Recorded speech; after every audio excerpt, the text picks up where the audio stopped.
আজ আমি সজনের ডাঁটা দিয়ে হালকা পাতলা একটা মাছের ঝোলের রেসিপি নিয়ে এসেছি, যেটা এই গরমের দিনে আমার বাড়িতে প্রায় হয়ে থাকে আর খেতে কিন্তু অসাধারণ টেস্টি হয়। আমি রেশমি খান আপনাদের সবাইকে স্বাগত জানাই। যারা আমার পুরনো বন্ধু এখন আমার সাথে রয়েছেন, তাদেরকে আমি অনেক অনেক ধন্যবাদ জানাচ্ছি আমার সাথে থাকার জন্য। আর যারা আমার নতুন বন্ধু এখনও আমাকে সাবস্ক্রাইব করেনি, তারা প্লিজ আমাকে সাবস্ক্রাইব করে দেবেন এবং পাশে থাকা বেল আইকনটা অবশ্যই প্রেস করবেন, যেন আমার আপলোড করা ভিডিওর নোটিফিকেশানগুলো সবার প্রথমে আপনাদের কাছে পৌঁছে যায়। আর এই ভিডিওটা আমি আপনাদের সবাইকে প্রথম থেকে শেষ অবধি দেখার জন্য অনুরোধ করছি। নিত্য নতুন রেসিপি দেখার জন্য আমার চ্যানেলটাকে অবশ্যই ফলো করবেন। এখানে দেখুন আমি 6-7খানা সজনের ডাঁটা নিয়েছি, দেশি সজনের একটা আলু নিয়েছি। এটা দিয়ে আমি রান্নাটা করব। আমি ডাঁটাটাকে নিয়ে আমি কাটতে বসে গেছি। দেখুন আজ আমি বটি নিয়ে আমি ভিডিও করতে বসে গেছি, কারণ সজনের ডাঁটাগুলো ছুরি দিয়ে খুব ভালো করে কাটা যায় না। বটিতে কিন্তু এর আঁশগুলো খুব ভালো করে ছাড়ানো যায়। তা আমি বটি নিয়ে আজকে ভিডিও করতে বসে গেছি। সমস্ত ডাঁটাগুলো একই রকম সাইজে কেটে আমি আর খোসাগুলোকে ছাড়িয়ে নিচ্ছি। ডাঁটাগুলোকে আমি কেটে নিয়েছি, এবার আমি আলুর খোসাটাকে ছাড়িয়ে নিচ্ছি। আলুর খোসাটাকে ছাড়িয়ে আলুটাকেও আমি লম্বা লম্বা টুকরো করে কেটে নেব।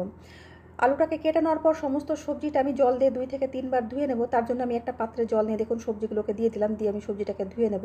আর এখানে দেখুন আমি চারাপোনা মাছ নিয়েছি। চারাপোনা মাছ নিয়ে আমি মাথার অংশটা নিয়েছি, খুব ভালো করে ধুয়ে পরিষ্কার করে নিয়ে আমি জলটাকে ঝরিয়ে নিয়েছি। মাছের মধ্যে আবার কিছুটা ডিমও আছে। আমি এখানে প্রথমে দিয়ে দিলাম পরিমাণ মতো নুন আর পরিমাণ মতন হলুদ গুঁড়ো। আমি খুব সাবধানে আমি নুন আর হলুদটাকে মাছের গায়ে মাখিয়ে নিচ্ছি, যেন ডিমটা বেরিয়ে না যায়। আর সজনের ডাঁটা দিয়ে চারাপোনা মাছের ঝোল কিন্তু খেতে ভীষণই ভালো লাগে। এবার আমি রান্নায় চলে যাচ্ছি। গ্যাসে আমি কড়াই বসিয়ে গরম করে নিয়ে 4 টেবিল চামচ মতন তেল দিয়ে তেলটাকে চারিদিকে ছড়িয়ে গরম করে নিয়ে আমি নুন হলুদ মাখানো মাছগুলো দিয়ে দিলাম। মাছটাকে দেওয়ার পরে এবার আমি 3 থেকে 4 মিনিট অপেক্ষা করব, গ্যাসটাকে মিডিয়াম ফ্লেমে রেখে, কারণ মাথাটা ভাজতে একটু সময় লাগে। 3-4 মিনিট পর আমি হালকা হাতে মাছের মাথাগুলোকে উল্টিয়ে পাল্টে দিলাম। উল্টিয়ে পাল্টে দিয়ে আরও 3-4 মিনিট সময় নিয়ে, মোট 7-8 মিনিট সময় নিয়ে মাথাগুলোকে আমি ভেজে একটা পাত্রে তুলে রাখছি। ওই তেলের মধ্যে আমি দিয়ে দিচ্ছি আধা চামচ গোটা জিরে ফোড়ন। তারপরে দিয়ে দিচ্ছি কেটে রাখা আলুটা। আমি এই মাছ ভাজার তেলে কিন্তু পুরো রান্নাটা করে নেব। আপনারা ইচ্ছা করলে তেলের পরিমাণটা বাড়িয়ে দিতে পারেন। আমি একটু কম তেলে রান্না করার চেষ্টা করি। আলুটাকে 2-3 মিনিট ভেজে নেওয়ার পরে আমি এবার ডাঁটাগুলো দিয়ে দিলাম। ডাঁটাটা দিয়ে আমি বেশিক্ষণ ভাজবো না, আমি 2 মিনিট একটু নাড়াচাড়া করে এবার মশলাগুলো দিয়ে দেবো। প্রথমে দিয়ে দিচ্ছি আমি 2 চামচ পেঁয়াজ বাটা, দিয়ে দিচ্ছি আমি আধা চামচ আদা বাটা। এবার আমি দিয়ে দিচ্ছি পরিমাণ মতন নুন আর পরিমাণ মতন হলুদ গুঁড়ো। দিয়ে দিলাম আমি আধা চামচ জিরের গুঁড়ো, আর দিয়ে দিচ্ছি আমি লাল লঙ্কা গুঁড়ো। ঝালটা আপনারা আপনাদের পছন্দ মতন দিয়ে দেবেন। সামান্য একটু জল দিয়ে দিলাম যেন মশলাটা তলায় লেগে না যায়। এবার আমি সবজির সাথে মশলাগুলোকে খুব ভালো করে মিশিয়ে নেব। খুব ভালো করে মিশিয়ে নেওয়ার পরে গ্যাসটাকে মিডিয়াম ফ্লেমে রেখে আমি ঢাকা দিয়ে রাখবো এটাকে 5 মিনিটের জন্য, যেন ডাঁটাটা একটু সেদ্ধ হয়ে যায় আর মশলাটাও যেন একটু কষানো হয়ে যায়। 5 মিনিট পর ঢাকনাটাকে খুললাম। দেখুন মশলাটা আমার অনেকটাই কষানো হয়ে গেছে। আরও আমি 3-4 মিনিট নাড়াচাড়া করে একটু শুকনো শুকনো করে নিচ্ছি। যখন এরকম কষানো হয়ে যাবে তখন দিয়ে দিচ্ছি আমি পর্যাপ্ত পরিমাণে গরম জল। অবশ্যই কিন্তু গরম জল দেবেন, এতে কিন্তু এই মাছের ঝোলের স্বাদ অনেকটা পরিমাণে বেড়ে যায়। আমি জলটা দেওয়ার পরে সবজিগুলোকে মিশিয়ে নিলাম। এবার আমি অপেক্ষা করব গ্রেভিটা ফুটে আসা পর্যন্ত। গ্রেভিটা ফুটে আসলে আমি ভেজে রাখা মাছটা দিয়ে দিলাম।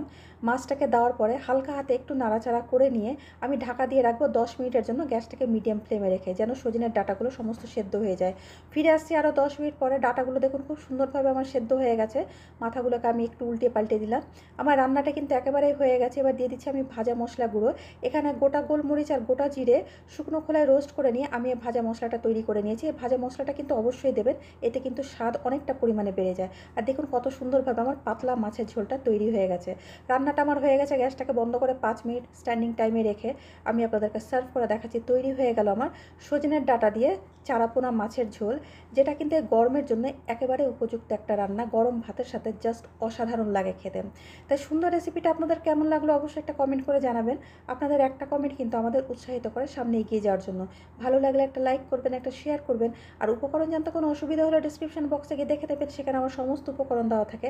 আমি আবার আসবো অন্য কোনো দিন অন্য কোনো রেসিপি নিয়ে। ততদিন আপনারা সবাই খুব ভালো থাকবেন, সুস্থ থাকবেন।